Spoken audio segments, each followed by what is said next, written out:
Hey everybody, uh, this is Lori. It's 8:15 in the morning, and I just got off work. I'm not driving. See, I pulled over. This one won't be like my other videos. This is a tough time of year for me. It's been 11 or 12 years around this time that I lost my friend Tony Snow. A lot of you may remember him from Fox News, the White House press secretary. He was a dear, dear friend, and it's been a long time since I've seen him. I miss him. But I think the biggest thing that's on my mind right now, excuse me, is that in in just a couple of weeks, it'll be one of my daughter's birthdays. And I never saw this coming.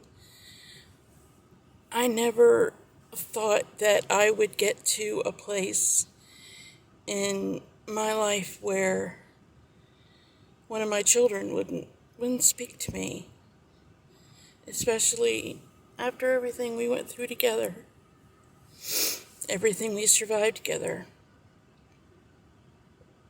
I never thought. But anyway, you know, when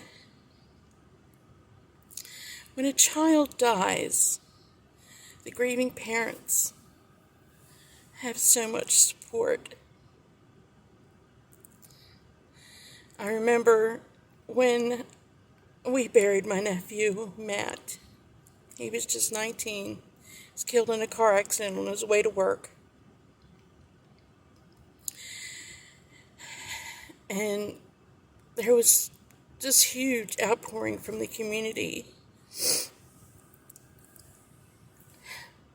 This big blonde kid, blue eyes, just a beautiful person.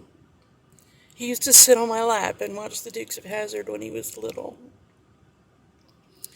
But we had so much support when we had to bury him. But when you're grieving a live child, you're alone.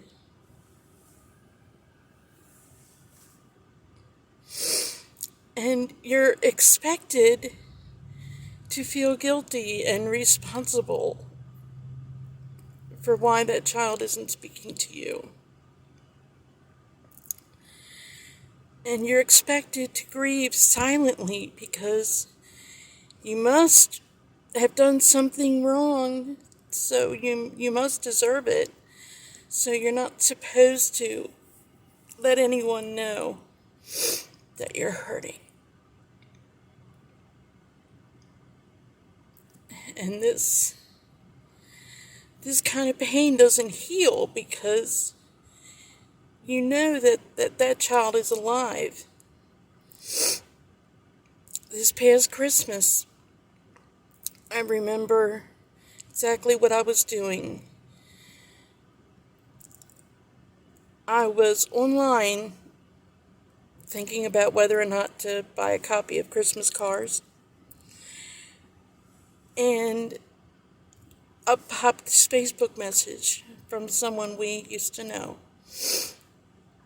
who said, "I don't think it's right to keep this from you, so I thought I'd better tell you. That couple that used to be your leaders in that church, they went to court last month and they adopted Tabitha legally, and now they're calling themselves your grandchildren's grandparents." And that hurt us so much. And like most artists, I think a lot of us deal with pain and grief through music. And this morning I was listening to John Schneider's Recycling Grace CD. And it's a song called Faith Like That. And there's a line in it that talks about wanting to see the bigger picture and hoping that it's in God's hands.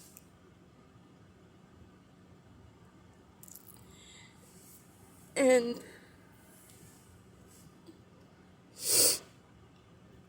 when you're going through something like this,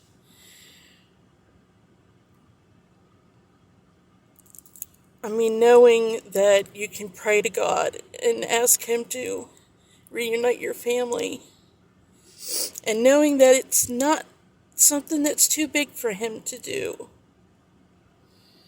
at least that's some comfort. And I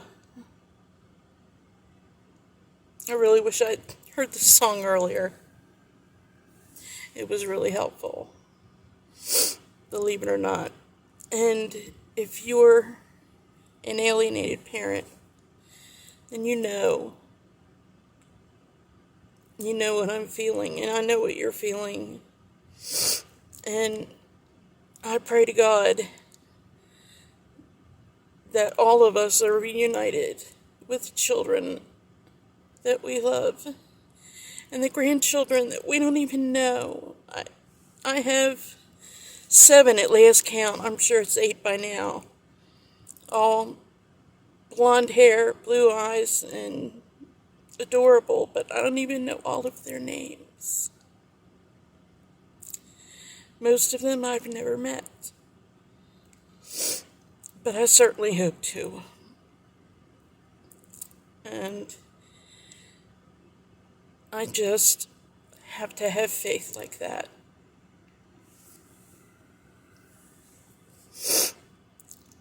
I know that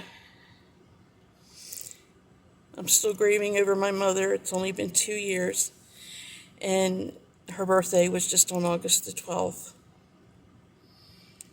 And I can't see a yellow rose bush without thinking of Mom, because yellow roses were her favorite flower.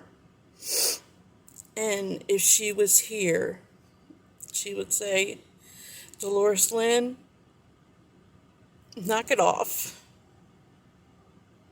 and go pray and go do your music and let God handle it." God bless you all.